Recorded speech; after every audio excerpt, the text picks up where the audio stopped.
I was super nervous and apprehensive to even share that with you because I figured maybe you guys might think it was like a crazy idea. I didn't really know what people would think about me having this idea of this podcast. What were your first impressions when I told you about the podcast? This is a Lost Child podcast where we dive into the topic of losing a child. The entire premise of this podcast is to interview parents who have lost kids because we recently had a child pass away because of an accident. Today, it's just Camille and I, and we're going to tell you a little bit about our story and why we even want to create this podcast. We went from a family of 5 to a family of 4 because of a tragic accident involving our little girl, Sunni. What are some of your favorite memories of our family of 5? I think probably some of my favorite memories would have to include our family wrestle matches, where everyone would always team up against you and always be on my team and always protect me. All the kids would always protect you. Mm-hmm. Even if they were on my team at one point to begin with, it never ended that way. They always protected you. Even if I was the one to start something. That's true. What are some of your other favorite memories of a family of 5? I think being able to have a girl sandwiched between 2 boys is one of my favorite things because she was able to show her motherly love to Tucker, our oldest son, and Dieter, our youngest son, and was kind of like a little mom to both of them. She was a little mom. What are some special memories you have of Sunni? I think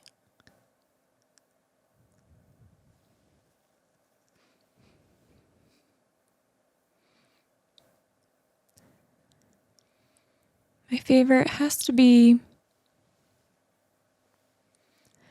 her just doing her thing.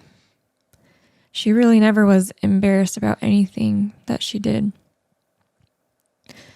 She always just loved every single person she met and made them feel so special. She would always run and give people hugs and make crafts for people. And she didn't care.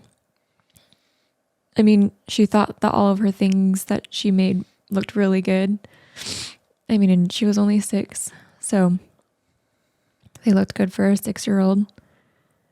But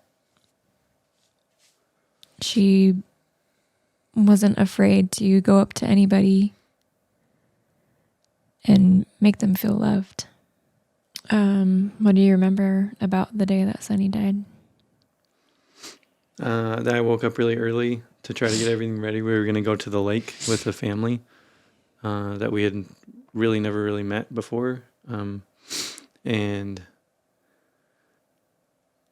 I woke up early to get the boat ready and everything ready before everybody woke up. And so then it got time to where we needed to be leaving. So we were going to start waking people up and put them into the car. And I walked upstairs and I looked in Sunni's room. Her door was open, but she wasn't in there. And I thought maybe she was in the bathroom. She wasn't in the bathroom because Tucker was in the bathroom and Dieter wasn't awake yet. And I had some stuff in my hand I needed to go into the laundry room for something. And I was really questioning, like, where is Sunni? Because she wasn't downstairs because I was downstairs, and she wasn't upstairs because I was upstairs, and I couldn't see her anywhere. So I walked into the laundry room, and she was behind the door of the laundry room door, and she jumped out, and she scared me. She's like, I got you. And she actually did get me. I did not know that she was there, and she actually startled me and scared me pretty good, which was pretty funny. And so she gave me a little hug, and she was like, I really got you. I was like, yeah, you did. And then we finished getting everything ready and got into the truck and towed the boat out to the lake. Drove the boat down to the ramp, put it in, and we really had a really good day on the lake. And then there was just a moment that it changed everything. I happened to be in the water surfing, just barely got up, and I heard Sunni call out to me behind me. She kind of screamed, And I turned around and looked back, and I didn't know why she was in the water.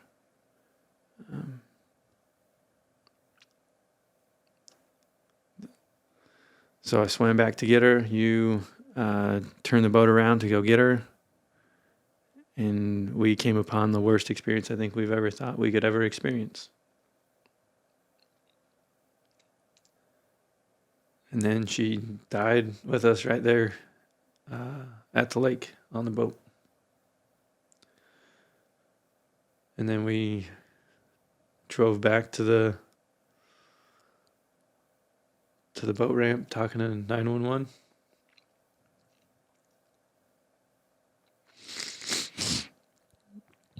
Just in shock.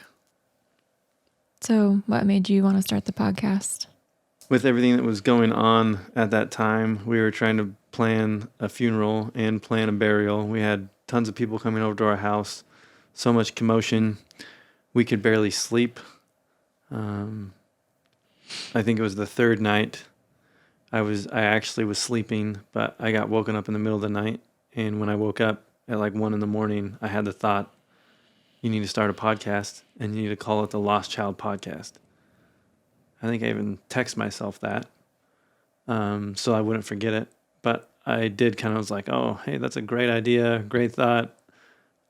I thought it came from God, but I also wasn't like, hey, I'm going to do this. It was just kind of like, hey, thanks, man. Like, appreciate that. There's other things going on right now that I kind of need to deal with and help with our family. And I didn't tell anyone about it for about a week and a half. And then we were on the way back from the burial. We were driving in the car. And I had the thought that I needed to tell you. And I wanted to do it before we ever got back to my sister's house, because by that time, if we got back, then there'd be a decent amount of commotion and stuff. Anyways, so on the way back, I said, hey, I had this idea. I got woken up in the middle of the night, and I had the impression that I should start a podcast, or not that I should start a podcast, but that we should start a podcast, and that it should be titled the Lost Child Podcast. And the whole premise of it is just interviewing parents who have lost kids to help people that are going through the exact same thing we are, to help them heal, to help us heal, and to help anyone that knows somebody that's going through these things, to help them heal and help them understand what people are going through.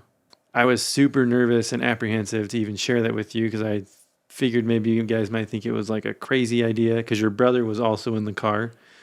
I didn't really know what people would think about me having this idea of this podcast. What were your first impressions when I told you about the podcast? I just knew right away that it was something that we needed to do. And I just remember thinking, okay, like, what do we need to do to get this going and get it started? And we came home from the burial, and we talked about different ideas on how to get going on the podcast. And you had mentioned that you could use your other room that you use for your other work things, but it's kind of would have been a pretty tight spot. So we had a flex room that we decided to go ahead and get converted into a closed off room and use that as the podcast room. And we were blessed to have people in our lives that were willing to give up their time and talents to help complete this room in a matter of 3 weeks. And then we just needed to get it furnished.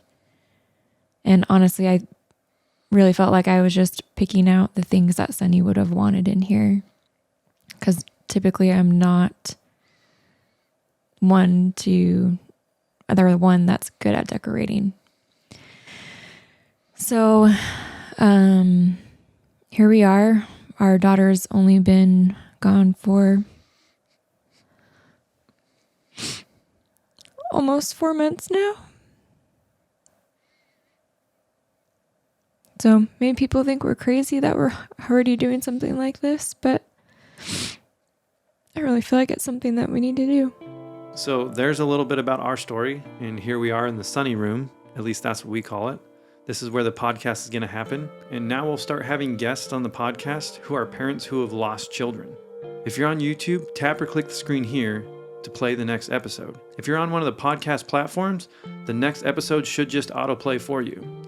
Please rate and review the podcast so that we can help get this message of hope and healing out to all those who need it. Shine bright, and we'll see you in the next episode.